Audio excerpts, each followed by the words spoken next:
Okay, now for that estate sale haul. Something other than Dollar Tree. Okay, so I ended the Dollar Tree haul with books. So I'll start with books because it's rare that I go to the estate sale and not get books for Christopher. Now, this estate sale happened to be the unicorn of estate sales. Um, and what I mean by that is that it was on a Monday. Monday, Tuesday, Wednesday were the estate sale days. And he was off on Monday. So I said, well, there's an estate sale on a Monday. That's weird. And he's like, well, we got to go. So we went. Okay. First book, this semester he's teaching California history. And I wanted this for me, but it might be interesting to him too. Let me see, actually. Is there little tidbits about California? No. But this one's called the California Heritage Cookbook. Okay. Take a look at the way California cooks its food. Monterey Peninsula, San Joaquin Valley. So it's different foods from different regions of California. The Redwood Empire, San Francisco, that does the seafood and fish. The Sierra Nevada, they do poultry and game, so chicken and like deer and things like that, wild boar and stuff like that. Los Angeles, which is meat. The Missions, breads, cakes, and cookies. The desert valleys, the desert valleys. I saw pies and desserts, and then wine, sauces, and accompaniments. So I thought it would have a little bit of information on California in the like the region it came from, like the recipe came from, but no, it's just a bunch of recipes.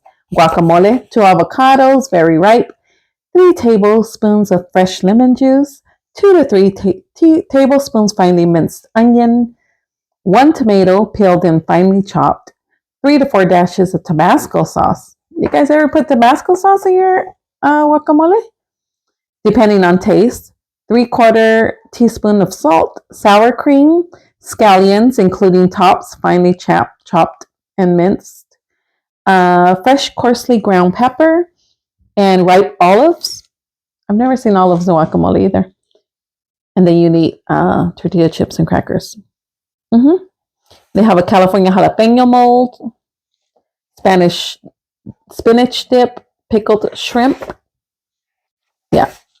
Marinated baby artichokes, Japanese salad dressing, seafood Louis dressing, baked stuffed salmon, and Swiss fondue, souffle mexicana. And then they have like each chapter has like chapter 6, Los Angeles meats, and then all the meats, calves liver saute. Well, first of all, I don't eat liver, but I definitely don't eat babies, and calves are baby cows, so I will not be eating that. Oh, here's another one. Barbecue Indian veal. Yes, again, I'm not eating any veal. Veal piccata. Wow, they ate a lot of babies back when. Lemon veal scallops with avocado. Braised veal, paprika, and dill sauce. Okay, let me see what year this book was made. Let's see. This book, The Junior League of Pasadena, it says. This book is from 1976, so I was already 3 years old when they came out with this. They were still eating a lot of babies when I was a baby. But anyway, this is the book. Okay. Again, he's interested in local. So anyway, this is he's interested in cities' local history, and this is the Lakewood story, Lakewood, California, and history, traditions, and values. So it says Lakewood. It was called the city as new as tomorrow. The boast came with all the optimism that thousands of young men and women, weary of the war years and the Great Depression, could summon. Beginning in 1950, they moved to the largest planned housing development in America. I think that's their claim to fame, is that they were the first housing boom. city. Largest planned housing development in America, put down roots on its bare streets and built a flourishing community where there had been beet fields and gophers the year before. Did you know that it was beet fields in Lakewood? I didn't know that. In 1954, against all odds, optimistic Lakewood residents voted to make their neighborhoods into California's newest city, founded on new principles of local government and filled with enthusiasm for the future that lay ahead. In 1954, so yeah, that was after World War II, right? A half a century later, their Lakewood stories reveal dreams achieved and some unfulfilled. They describe their economic engines that powered the city's first years and how Lakewood responded as a regional economy was transformed. Blah, da, da, da, da, da, da. More. And yep. And there's like pictures. It's like a local history book for Lakewood. It's it talks about the land, building, the birth of a city, how it grows, being a kid in there, the new Lakewood plan, keeping traditions alive. Yeah. And they have things like the new shopping center, even included a bowling alley and a picture of the bowling alley. I don't know where that's at. But that's when it was new. Does it say what street it is? Lakewood City was a city itself. It was a shopping city, considered a shopping city. Anyway, so that's more of that. Lakewood Center was a commercial heart of Lakewood in 1953. Its developers feared annexation by Long Beach. See, and then there's the shopping. Look at the May Company. Remember the May Company? Wow, I'm dating myself. Anyways, that's it's how it developed, how it grew. And this book is from what year to see? Of course, modern day stuff. 2004. Okay. It says 1954 to 2004 is the years it covers. It says 1954 to 2004. Times change, values don't. So there you go. Okay. Oh, I was excited when I saw this. This is recipes from Peggy's Cove. We went to Peggy's Cove. It's in Nova Scotia, Canada. And see, because I love lighthouses. And you see this lighthouse, it was on rocks. Do you see these rocks? It was just like just big, smooth boulder rocks, like flat, smooth boulder rocks. Can't even speak. And I was so excited because I was like, Peggy's Cove, we went there. And yeah. And wow, they have like soft molasses cookies, icebox cookies, granola bars, cocoa, raisin clusters, rum balls, maids of honor, pork chop dinner, turnip kraut, dumplings, vegetable medley, creamed lobster, seafood lasagna, creamed cod, salmon luncheon roll, because obviously they're on the coast, right? Here's a picture. Oh, and this was originally $16.99. Yeah, but I was excited. I was like, I want that one. So there. Okay, and then I found this one for Christopher, and it's The Principled Politician, Governor Ralph Carr and the Fight Against Japanese American Internment. Do you guys know about the Japanese internment? It's Manzanar out in the desert by Edward, I think it's by Edward Air Force Base, out there in the desert, just like the Jewish camps they had going on after World War II.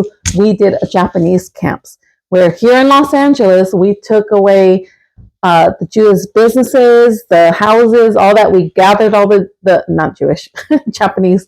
We gathered all the Japanese and we sent them to the hot desert in a camp, like barbed wire and everything. Anyway, this is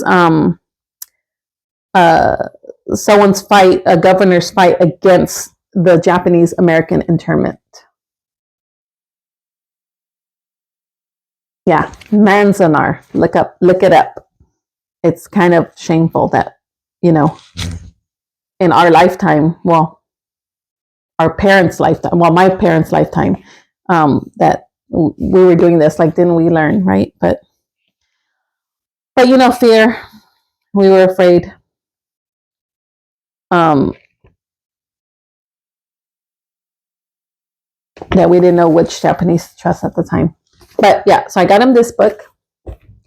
Again, he's teaching California history, and I don't know if this is specifically California, where this, the internment was here, but I think there were a few of them. Yeah, Colorado, I think too. I'm not sure. Anyways, that's that. And then this one is the Lessons of History. I'm not sure what this one's really about.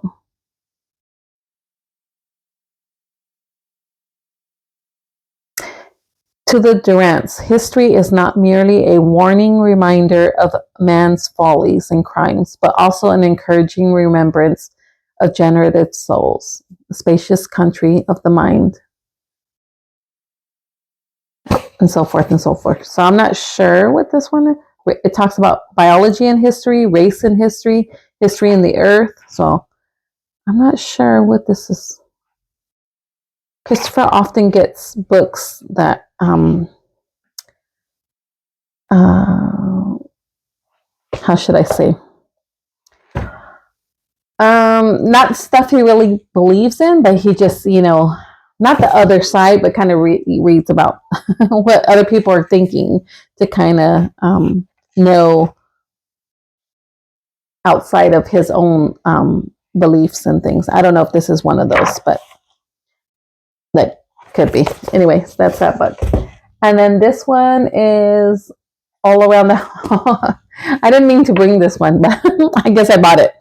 This is Heloise All Around the House. Bigger and better than ever. Here's Heloise, the housewife's favorite helper, with more hints and how-tos for everything.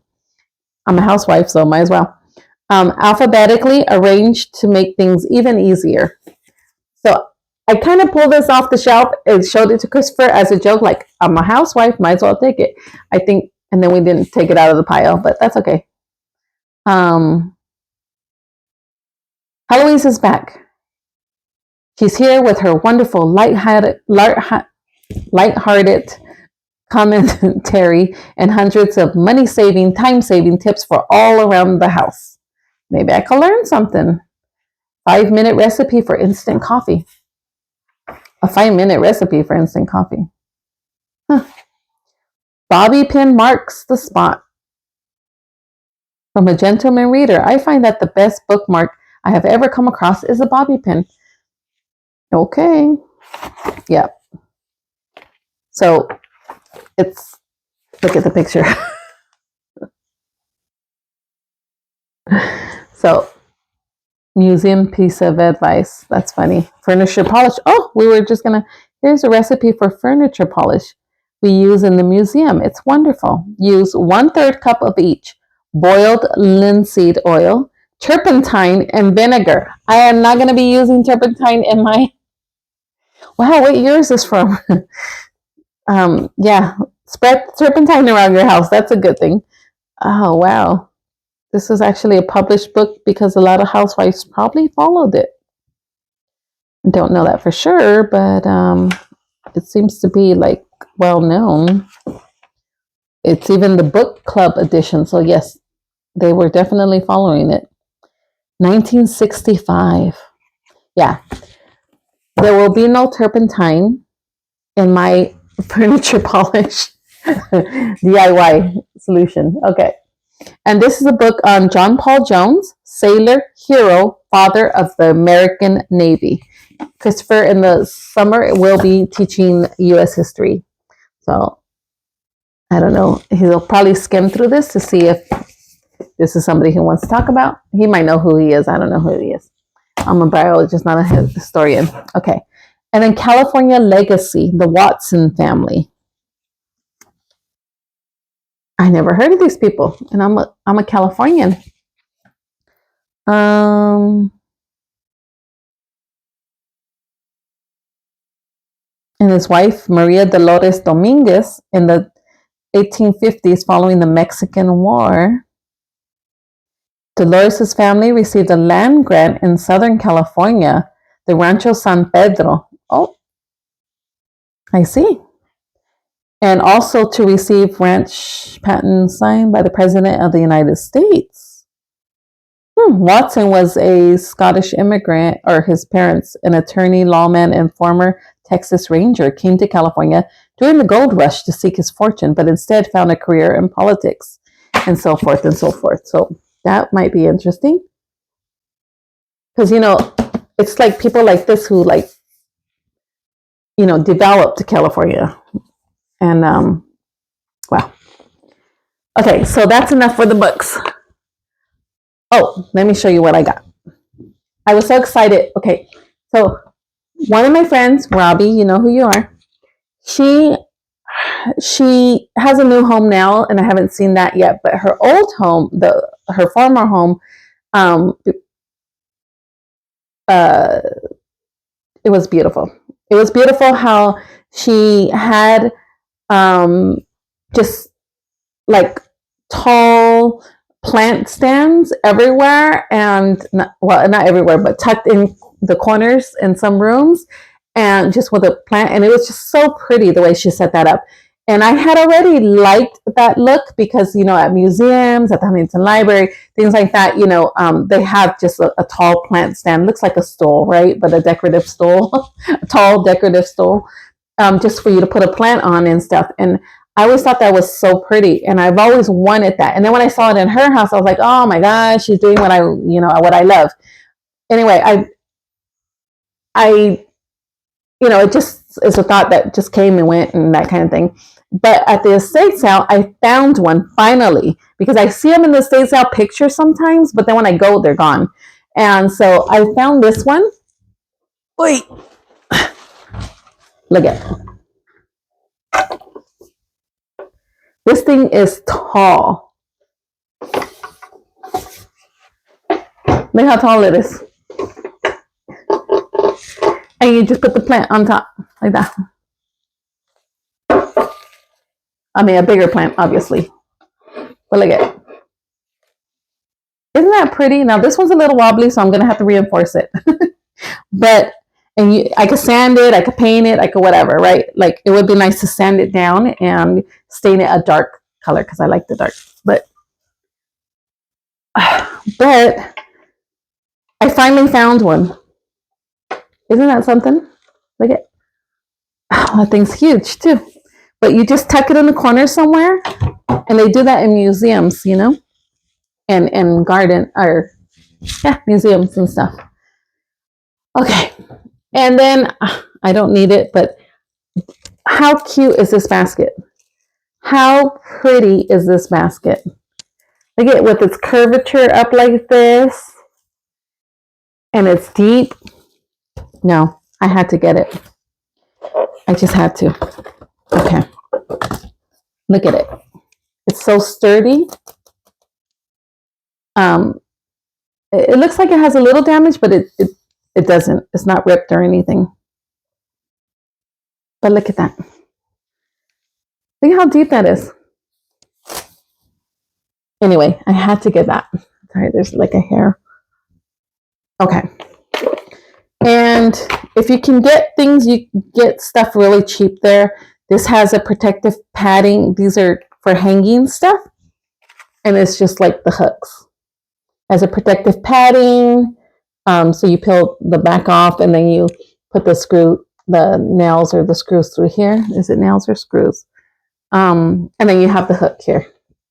Oh, here, the nails. You put them through there, and then you just hang your stuff. But you can get this stuff really cheap, like a quarter, 50 cents.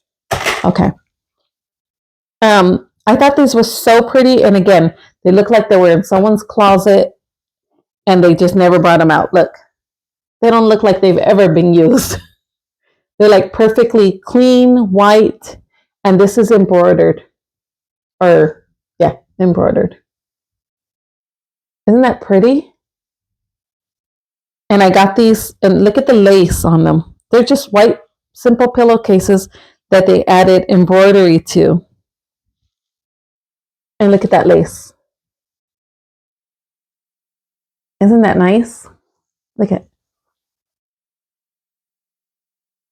So I'm going to wash them. Carefully wash them. On cold, of course. And I got 2 of them. And so I'm going to use them for the front bed, the guest bedroom. And again, it looks like they just got, you know, they look hand embroidered. So they're hand embroidered.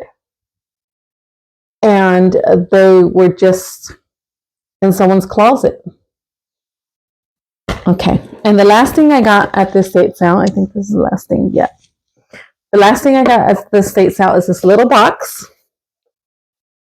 Now, it's a cute little box on its own, but it actually has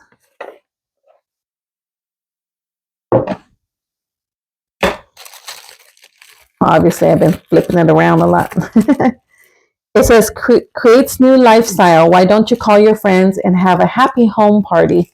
Come join us and enjoy yourself. And as a Zuma, it was $8. But look at these spoons. They're sterling silver. They're just like, you know, stirring spoons for tea or whatever. And they have like the ceramic, like painted handle. Look at that. Isn't that pretty? That's so dainty. Look at this little detail on the end, the like 3 little things, and then the little white flowers on there with the blue leaves. I don't know if you can see them. And the little flower right here. Isn't that pretty? And it's just a little stir spoon. We'll see how heavy that is. See, it says sterling silver. Yeah, see, it's already tarnishing there on the end. I gotta take care of that. But I thought it was so pretty. Look at that. So when I have my Jasna ladies over and we have tea, I can bust out my little spoons, and it's a set of 8. 6. I can't count. This was $8. It's a set of 6. But that's it. That's it with the estate sale. That's all I have there. And yeah, so hopefully we'll do some gardening before the rain comes back.